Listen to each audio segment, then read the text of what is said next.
बोलो जयकारा बोल मेरे श्री गुरु महाराज जी की जय। 31 अगस्त 2025। पुस्तक परम पीयूष, भाग 2। प्रकाशक श्री अद्वैत स्वरूप आश्रम, तुपुदाना, हटिया, रांची, झारखंड।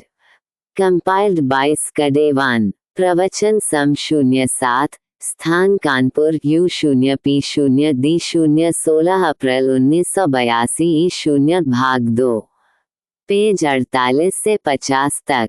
गुरु भक्तों और प्रेमियों, एक बार दानव लोग बड़े बलशाली हो गए और देवता पराजित हो गए। तब वे भगवान को खोजने चले, पर भगवान मिले कहाँ। तब भगवान शंकर ने सुझाया, प्रभु व्यापक सर्वत्र समाना, प्रेम ते प्रगट हो ही में जाना। अर्थात वह भगवान सर्वव्यापक है, उसको प्रकट करने का एकमात्र साधन है प्रेम। भक्त अपने प्रेम के द्वारा जहाँ चाहे उसे प्रकट कर सकता है। शास्त्रों ने भगवान के 2 स्वरूपों का वर्णन किया है, सगुण और निर्गुण। निर्गुण स्वरूप देखने का विषय नहीं है। जो चीज देखी जाती है उसका नाश निश्चित है, पर भगवान का कभी नाश नहीं होता।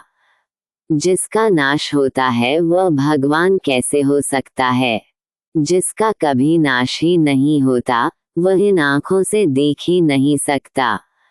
ये आँखें नाशवान हैं, जो नाशवान वस्तुओं को ही देख सकती हैं, अनाशवान को नहीं। अतः महापुरुष कहते हैं कि उसे ज्ञान के द्वारा जाना जा सकता है। बहुत सी किताबों को पढ़ने से, डिग्रियां लेने से आध्यात्मिक ज्ञान नहीं हो सकता। ये ज्ञान तो होता है उपासना या भक्ति के द्वारा, या शास्त्र के बताए नियमों के मुताबिक निष्काम कर्म करते हुए अंतःकरण को शुद्ध सात्विक बनाने से। उस सात्विक हृदय में ज्ञान होता है, और ज्ञानात् भवतु कैवल्यम, ज्ञान से उस कैवल्य पद की प्राप्ति होती है। ज्ञान उसी को होता है जिसने उपासना और भक्ति के द्वारा अपने अंतःकरण को शुद्ध कर लिया है। जब तक अंतःकरण शुद्ध नहीं होगा तब तक ज्ञान नहीं होगा। संसार में लोग दिन रात सुख प्राप्ति के उद्देश्य से दौड़ धूप करते हैं, पर बिना उस सत्य या ईश्वर को जाने अखंड सुख प्राप्त हो ही नहीं सकता। संसार में सुख नहीं, सुख की छाया मात्र मिलती है। जैसे हिरण को रेगिस्तान में जल बहता दिखाई देता है, पर वह सिर्फ रेत होता है। वह वहां पहुंचता तो है, पर सिर्फ पानी का भ्रम होता है। इसी तरह से दौड़ दौड़कर वह उस रेतीले मैदान में जान गंवा देता है। इसी तरह हम भी सुख की खोज में जीवन बिता देते हैं, पर सुख कभी मिलता ही नहीं। जब हम बच्चे थे तो खेलने में ही सुख मानते थे, पर लोगों ने समझाया सुख यह नहीं, आगे है। हमने सोचा पढ़ लेंगे तो सुखी हो जाएंगे, पर जब पढ़ाई पूरी हुई तो सुख और आगे चला गया। फिर नौकरी मिली तो शादी की सोचने लगे।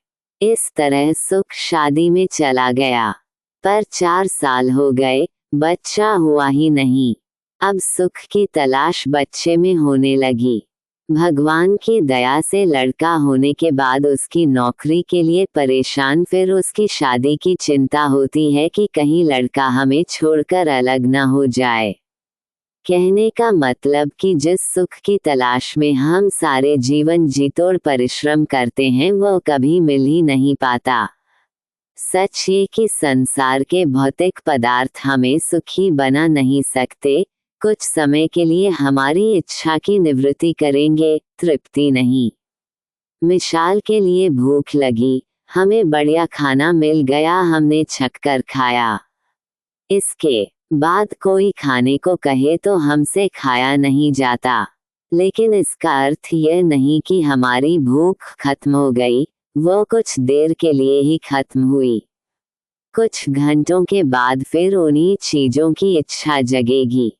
अखंड सुख, जिसको प्राप्त कर लेने के बाद दुख हो ही नहीं, भौतिक पदार्थों से नहीं मिल सकता। आज तक कोई भी इनसे न सुखी हुआ और न कभी होगा। तुम भौतिक पदार्थों का उपार्जन जरूर करो, पर सिर्फ शरीर रक्षा के लिए। यहाँ अरबों की संपत्ति प्राप्त कर लो, पर जब शरीर छोड़ोगे तो कुछ भी साथ नहीं जाएगा। सिर्फ तुम्हारे संस्कार ही तुम्हारे साथ जाएंगे। ये संस्कार आसक्तियुक्त कर्म के द्वारा तुम्हारे अंदर जमा हुए हैं, अतः ये तुम्हारे जन्म के कारण बनेंगे। तुम जिस चीज की इच्छा करते हो, उसकी पूर्ति जहाँ होगी वहीं तुम्हारा जन्म होगा। बोलो जयकारा बोल मेरे श्री गुरु महाराज जी की जय।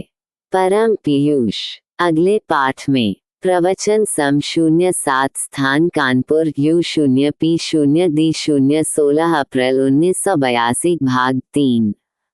Compiled by स्कडेवान।